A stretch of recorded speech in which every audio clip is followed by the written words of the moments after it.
Segunda Crônicas, capítulo 26, a partir do versículo 16. Glórias a Deus.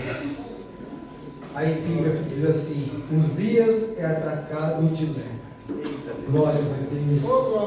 Segunda Crônicas, capítulo 26, versículo 16. Glórias a Deus. Se você não achou, acompanha aqui no Datashow em nome de Jesus. Estarei lendo para não tomar tempo em nome de Jesus.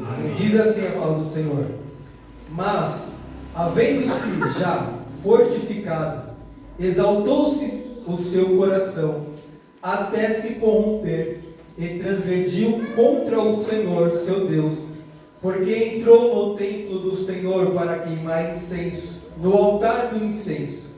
Porém o sacerdote Azarias entrou após ele, e com ele 80 sacerdotes do Senhor, varões valentes, e resistiram ao rei Uzias. Ele disseram: A ti, Uzias, não compete queimar incenso perante o Senhor, mas aos sacerdotes, filhos de Arão, que são consagrados para queimar incenso. Sai do santuário, porque transgrediste, e não será isto para a honra tua, da parte do Senhor Deus. Então Uzias se indignou, e tinha o incensário na sua mão para queimar incenso. Indignando-se ele, pois, contra os sacerdotes, a lepra lhe saiu à testa perante os sacerdotes, na casa do Senhor, junto ao altar do incenso. Então o sumo sacerdote Azarias olhou para ele, como também todos os sacerdotes, e eis que já estava leproso na sua testa, e apressuradamente o lançaram fora, e até ele mesmo se deu pressa a sair, visto que o Senhor o ferira. Glória ao Senhor Jesus. Nós vemos aqui que nos fala a respeito do rei Uzias, que começou a reinar logo após da morte de seu pai. E ele reinou por 55 anos. E ele fez tudo o que era reto aos olhos do Senhor, como seu pai Amazias. E enquanto ele estava ali fazendo o que agradava, o que era reto aos olhos do Senhor, tudo que ele fazia era próspero, porque Deus era com ele. Deus assinava tudo que o rei Uzias, o rei de Judá, fazia. Por quê? Porque ele estava fazendo tudo que era do agrado de Deus. Ou seja, ele estava fazendo a vontade do Pai, não saiu da direção do Senhor. E o Senhor assinava embaixo tudo que o rei Uzias fazia na face da terra. Ele edificou a cidade de Elode, restituiu ela a Judá, ele derrubou alguns muros, ele edificou cidades, ele ganhou guerras, ele construiu um grande reinado, enquanto estava na presença de Deus. E o que o Senhor já quer falar comigo e contigo nesta noite? Quando estamos na presença do Senhor, fazendo a vontade de Deus, honrando o nome do Senhor, fazendo o que é reto aos olhos do Pai, saiba de uma coisa: tudo que você fizer na face da terra, Deus vai fazer prosperar em nome do Senhor Jesus. Não tem outro caminho, não tem outra forma, não tem outro jeito e não tem outra receita. Tudo que fazemos perante o Senhor, que agrada a Deus, que é da vontade de Deus, saiba de uma coisa: o Senhor assina, o Senhor abençoa e o Senhor faz prosperar diante da face dele. Ainda que o inimigo se levante, ainda que o inimigo prepare diversas situações, saiba de uma coisa: o nosso Deus, Ele está zelando pela minha e pela tua vida. Ele está guardando, Ele está livrando, e Ele está fazendo com que toda a armadilha do inimigo caia por terra, em nome do Senhor Jesus. Mas em um determinado tempo, nós vemos aqui que o rei Uzias, ele entrou ali na casa do Senhor para queimar incenso. E não era o seu ofício queimar incenso, senão aos sacerdotes, filhos de Arão. Aqueles que tinham a incumbência de queimar incenso na casa do Senhor, tinha que ser os sacerdotes e não o rei. E o rei Uzias, quando ele se fortificou, quando o seu nome se espalhou, porque se espalhou o nome do rei Uzias, porque ele fazia grandes feitos na face da terra, e aí, o que entrou no seu coração? A soberba. Ele achou que podia tudo. E muitas vezes nós temos que analisar. Quando nós chegamos no patamar de Campo Labraçai, nós temos que tomar um grande cuidado. Porque ele vai querer preparar a situação de Campo Labraçai para que nós percamos aquilo que nós conquistamos com muito esforço. Porque se nós chegamos até aqui, foi porque o Senhor nos ajudou. Foi porque o Senhor nos livrou de Campo Labraçai. Foi porque o Senhor nos deu ferramenta na caia de Campo Labraçai. Não foi pelas nossas próprias mãos, pelas nossas próprias forças. Não foi.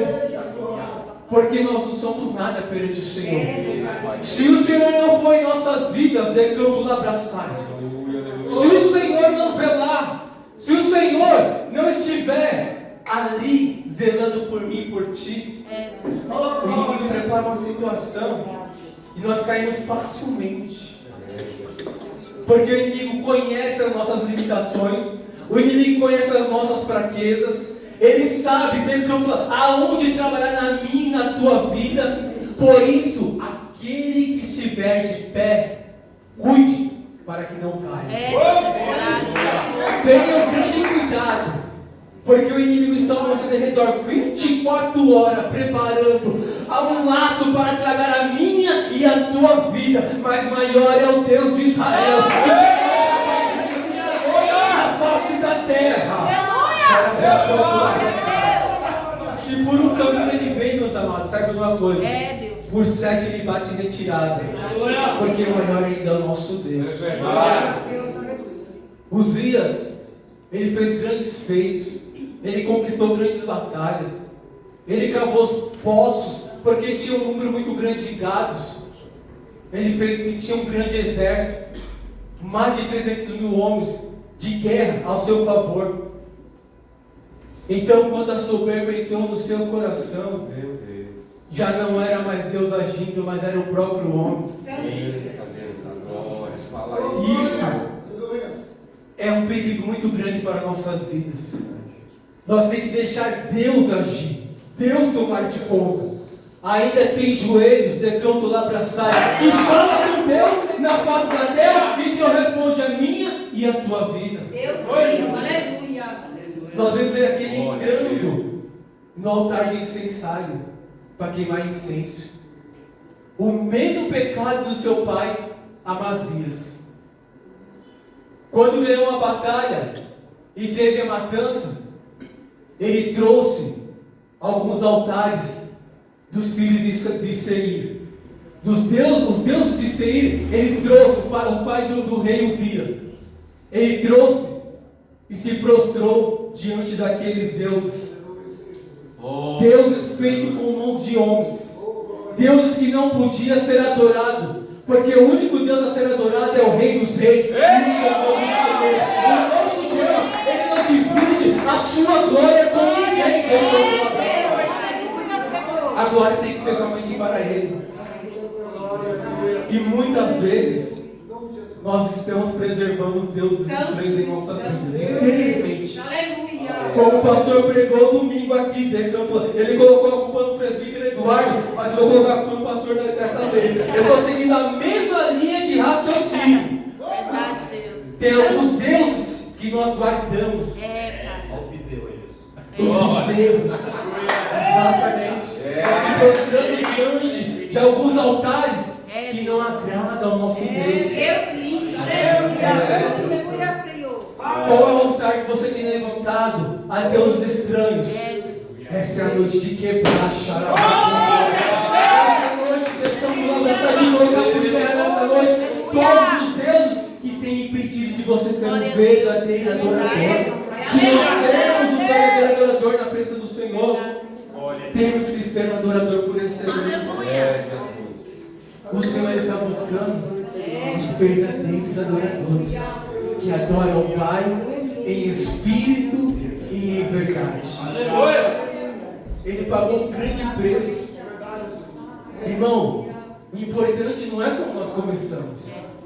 O importante é como nós terminamos a presença de Deus. Se as nossas obras vão ser vistas lá na frente e vão ser reconhecidas. E quando nós já não estivermos aqui partindo, e alguém fala assim, lá foi um homem, um grande homem de Deus, uma grande mulher de Deus. As obras que eles fizeram na terra são verdadeiramente evidentes, são reconhecidas. Então não é como nós começamos, porque o reino dos céus começou até bem, agradando a Deus, fazendo a vontade do Senhor, desempenhando um grande papel ali. Mas e o final dele? E aí, o rei Azaías falou: Uzias, não compete a ti queimar incenso no altar do incenso, e sim aos sacerdotes. Então ele se indignou com o que o sacerdote falou. Entrou o sacerdote Azaías, mais 80 sacerdotes, e enfrentaram o rei, porque ele devia ser corrigido, sim. Porque Deus ainda corrige aquele a quem Ele ama. O Senhor nos corrige porque Ele ama a minha e a tua vida. Ele não quer que nós se percamos à beira do caminho por um Deusinho qualquer, não. Por coisas pequenas, não. O que o Senhor tem para mim e para a tua vida é coisa grande, é coisa extraordinária. Então, quando ele se enfureceu contra aqueles sacerdotes, veio a sentença. A lepra tomou conta da sua testa, e ficou visível que era a mão de Deus trazendo aquilo que ele merecia, a sua recompensa pela desobediência de campo lá para cima. Sabemos que cada pecado nosso tem uma paga. O salário do pecado ainda é a morte. E nós vemos no final das contas que ele morreu. E sabe qual o nome que ele levou? De leproso. Um homem que era cercado de muita gente, de muita riqueza, começou próspero, e ele antes de ele morrer, ele foi separado, porque os leprosos eles eram levados para uma casa separada, para ficar fora da sociedade, longe de todos, para não contaminar. E eles estavam na casa sozinhos, com aquela lepra, até os últimos dias da sua vida. E o nome que ele levou foi o nome de leproso. Leproso porque foi da forma que ele morreu. Então, meus amados, não é da forma que nós começamos, é da forma que nós terminamos. Glória a Deus. Naamã começou com uma lepra. Era um grande homem diante do seu Senhor, chefe do exército da Síria, do rei da Síria. E por ele Deus dera grande livramento para o exército sírio. E aí veio uma menina cativa para estar diante da sua senhora, da mulher de Naamã. E aquela menina foi usada por Deus, porque ela sabia o que se passava com seu Senhor. E ela falou: oxalá que o meu Senhor tivesse diante do profeta que está lá em Samaria, ele o restauraria da sua lepra. Ele tinha aquela lepra, mas ele não ia terminar com aquela lepra, porque Deus tinha um propósito. Deus o ia curar de canto lá abraçar. Xarabracando lá. Ia ser terrível a forma que ia ser. Ele ia ser curado, mas ele ia ser curado porque Deus tinha um propósito. Ele começou leproso, mas ele não iria ter. Glória a Deus. Então Deus envia ele até Samaria, até o profeta Eliseu. E que ele chega? Ele chega diante da porta de Eliseu, achando que Eliseu ia chegar, se colocar de pé, orar, colocar a mão nele e ia ser curado. Não foi da forma que ele imaginou. Deus, fala aí, Pai. E muitas vezes o Senhor vai trabalhar na minha e na tua vida, não é da forma que nós queremos, mas é da forma que Deus planejou e arquitetou nas nossas vidas. Aleluia. Não fique indagando a Deus da maneira que Ele vai trabalhar, mas saiba que Ele vai trabalhar da melhor maneira possível para que você venha conquistar a tua bênção. Da mesma forma que Ele fez na vida de Naamã, Ele pode fazer na minha e na tua vida. Glória a Deus. Sabe o que Naamã falou? Quando Eliseu falou, vai e mergulha 7 vezes no Rio Jordão. Ele falou, porventura não são rios de Abana e Farpar, rios de Damasco, melhor do que o Rio Jordão? Ele queria da forma dele, mas não é da forma que nós queremos. É da forma que ainda Deus quer na nossa vida. Então Naamã, ele quis até fugir daquilo que Deus tinha preparado para ele. E os seus servos o repreendeu. Se porventura o profeta pedisse coisa difícil, o Senhor não faria? Quanto mais dizer, mergulha-te no Rio Jordão, porque era lá que estava a cura dele. Não é da forma que começa, é da forma que termina. E quando Naamã deu ouvido aos seus servos e mergulhou no Rio Jordão, e não veio a cura na primeira, na segunda e na terceira, mas sim no sétimo mergulho, ali ele viu a sua pele se tornar como a pele de um menino. A sua pele ficou restaurada. Aquela lepra já não existia mais, declarou lá abraçar. E é isso que Deus quer fazer na minha e na tua vida. Ele quer restaurar nós de toda lepra, quer tirar tudo que impede de nós sermos adoradores. Sabe uma coisa? Que se nós entramos leprosos nesta noite, o Senhor está trazendo a cura, a restauração. Não é da forma que começamos, é da forma que vamos sair dentro do lado. Se você for triste, abatido, cabisbaixo, você vai sair aqui com de vitória, alegre e cantando o hino da vitória na presença do nosso Deus. Se você crê, já se coloque de pé e aplauda o Senhor em nome do Senhor.